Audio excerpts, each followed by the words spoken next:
Work hard in silence, let success make the noise.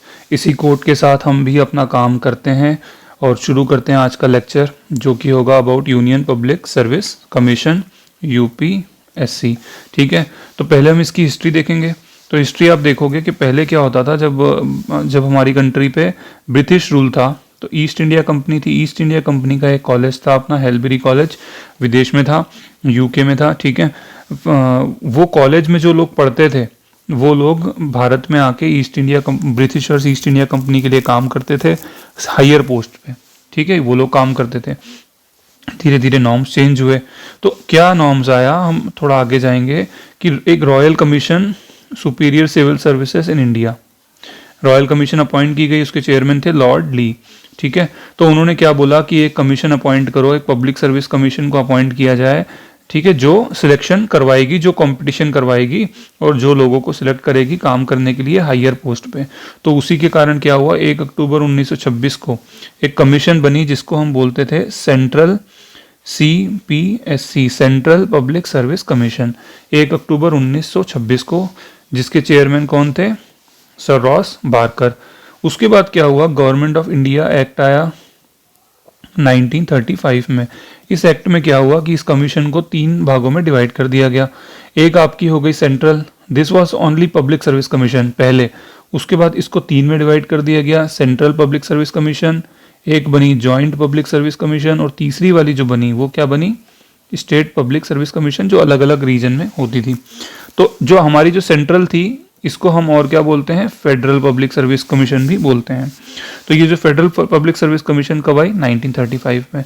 उसी के जो यही फेडरल कमीशन आगे जाके आफ्टर इंडिपेंडेंस क्या बन गई, यूनियन पब्लिक सर्विस कमीशन बन गई, और जिसको कॉन्स्टिट्यूशनल स्टेटस मिल गया कब, 26 जनवरी 1950 को।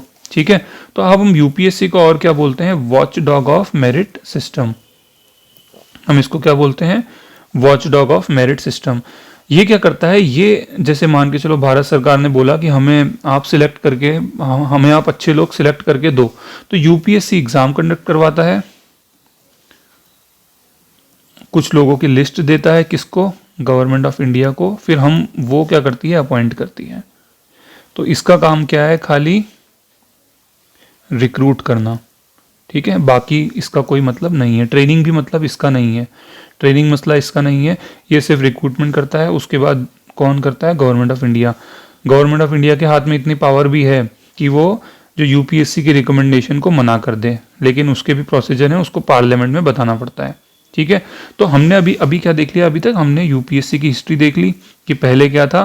पहले ये एक कॉलेज में पढ़ते थे, उससे सिलेक्शन होता था, फिर एक कमीशन बनी, फिर 1 अक्टूबर 1926 को जो हमारा था CPSC, central public service commission आई। ठीक है, और बारकर जो साहब थे वो चेयरमैन थे, ये हमने अभी तक देख लिया।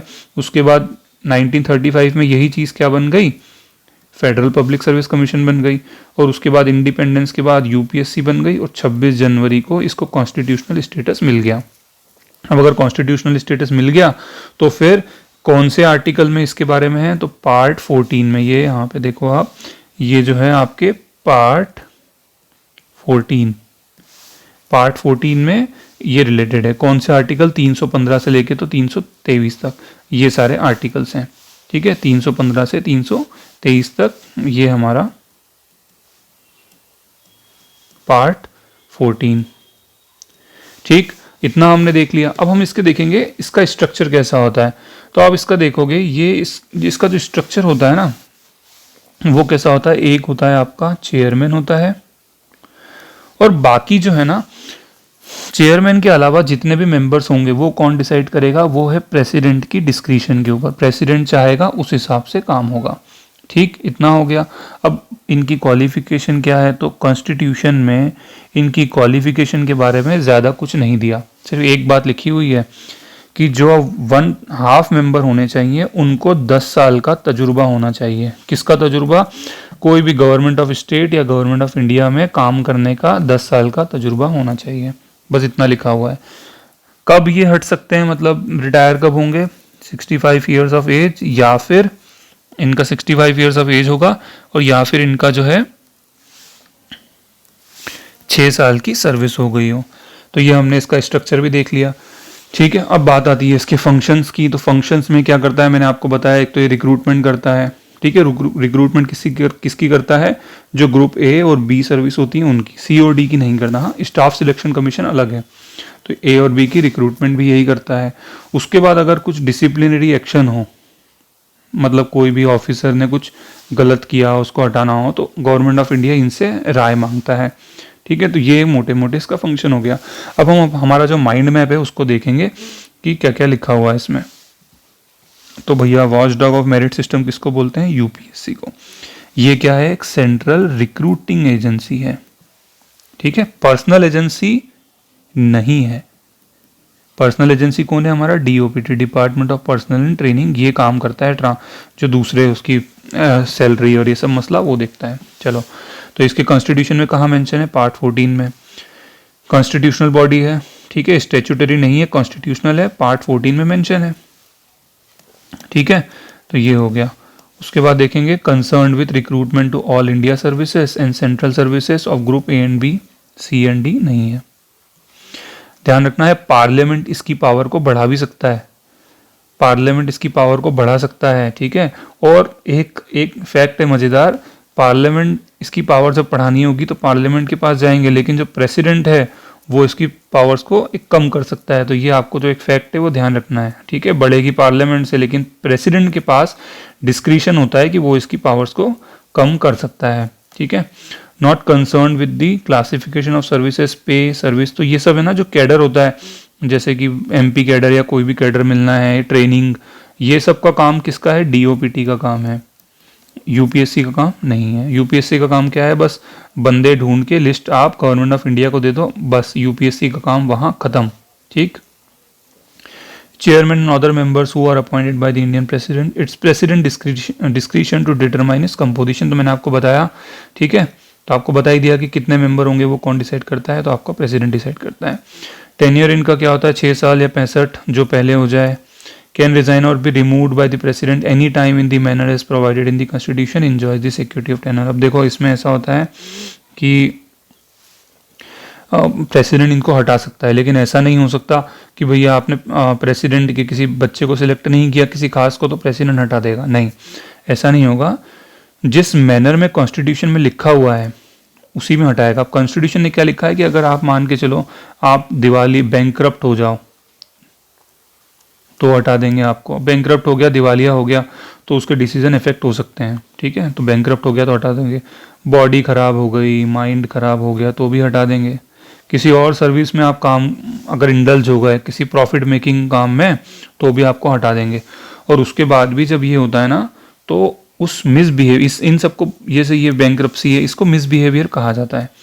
तो इसमें क्या होता है कि ये सब जो होता है ना सुप्रीम कोर्ट से इंक्वायरी के बाद होता है, बिना सुप्रीम कोर्ट की इंक्वायरी के नहीं होगा। ठीक है, ध्यान रखना, जब हमने सीईसी पढ़ा था, चीफ इलेक्शन कमिश्नर, तो जब चीफ इलेक्शन कमिश्नर को हटाने की बात हुई थी तो उस टाइम क्या बात हुई थी कि अगर हटाना है तो आप हटाओ, लेकिन आपको एक इस पार्लियामेंट से स्पेशल मेजोरिटी पास करवानी पड़ेगी, हमने ये बोला था।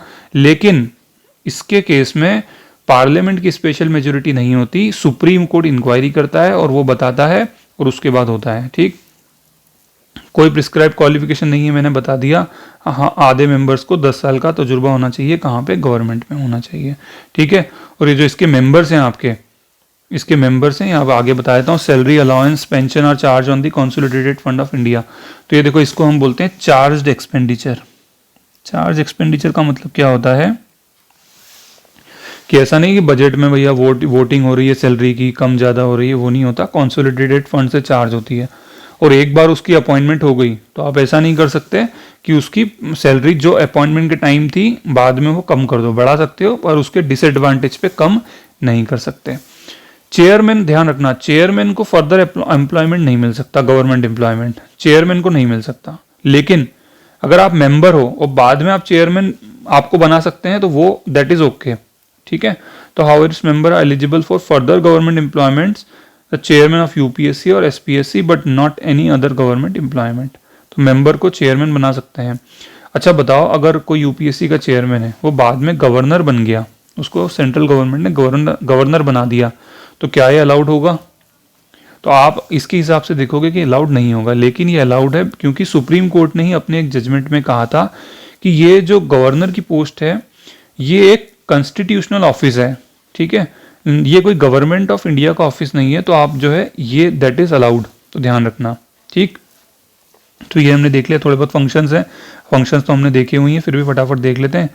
Under article 320 of the constitution, India Commission required to be consulted on all matter relating to the recruitment of civil services and post, ठीक। The functions of commission under article 320 of the constitution are 320 में इसके दिए हुए हैं, 320 ही बोलता है कि आप कंसल्ट करोगे, गवर्नमेंट जो भी किसी को रिक्रूट करेगी ना, किसी बंदे को आप जो आप पोस्ट देगी तो आप यूपीएससी से कंसल्ट करोगे, लेकिन वो कंसल्टेशन बाइंडिंग नहीं है, वो खाली क्या है, उसको गवर्नमेंट माने ना माने उसकी मर्जी, लेकिन उसको पार्लियामेंट में बताना पड़ेगा कि क्यों नहीं मानी, ठीक है। Conduct examination for appointment to service of the union, exam करवाता है, डायरेक्ट रिक्रूटमेंट इंटरव्यू से भी होती है, और ये प्रमोशन है, appointment of officers on promotion, deputation, transfer, ये सब भी वो करता है, ठीक है। और रिक्रूटमेंट रूल्स को कुछ चेंज करना है तो वो भी, डिसिप्लिनरी केसेस जो होते हैं ना किसी सिविल सर्वेंट के, तो वो उसमें भी यूपीएससी की रिकमेंडेशन मांगी जाती है, सीवीसी सेंट्रल विजिलेंस कमीशन, उसकी भी ली जाती है अब, ठीक है, खाली यूपीएससी नहीं है। कुछ दूसरे मैटर हो तो उसकी भी एडवाइस यूपीएससी कर देता है, मना नहीं करता। कोई दूसरी जॉइंट स्टेट हो या जो स्टेट ही कई बार बोले कि हमको एग्ज़ाम करवानी है, हेल्प कर दो, तो वो कर देते हैं, इस तरह से काम होता है। आर्टिकल्स हैं तो सब मैंने बता ही दिया, आप इजीली देख लोगे। तो ध्यान रखना है बस आपको इसका 315 से लेके तो 323 तक के जो आर्टिकल हैं वो यूपीएससी से रिलेटेड हैं, और पार्ट आपका कौन सा है, पार्ट 14, ठीक है। हमने पार्ट 15 पढ़ा हुआ है, किससे रिलेटेड है वो, इलेक्शन कमीशन से, 324 से और 329 तक, यहाँ लिख देता हूँ मैं अच्छे से, पार्ट 14 यूपीएससी 315 से 323, यही है ना, यस, 315 से 323, और उसके बाद पार्ट 15 इलेक्शन कमीशन 324 से 329, ठीक है। तो ये हो गया हमारा। तो हमने क्या क्या देखा, बहुत फास्ट पढ़ा है हमने, ठीक है, ताकि टाइम हमारा सेव हो जाए। तो हमने सबसे पहले देखा यूपीएससी क्या होती है, तो भैया सेंट्रल रिक्रूटिंग एजेंसी होती है, watch dog of merit system, बहुत अच्छा काम किया है यूपीएससी ने आज तक, ठीक। उसके बाद हमने इसका हिस्ट्री देखा, तो देख लेना, बारकर, यूपीएससी, एफपीएससी सब बना, वो देख लो। उसके बाद स्ट्रक्चर में देखा हमने कि भाई इसके स्ट्रक्चर प्रेसिडेंट डिटरमाइन करता है, हाफ मेंबर को 10 साल का तजुर्बा होना चाहिए, और क्या देखा हमने, इनका 6 साल की सर्विस या 65 साल, वो देखा हमने।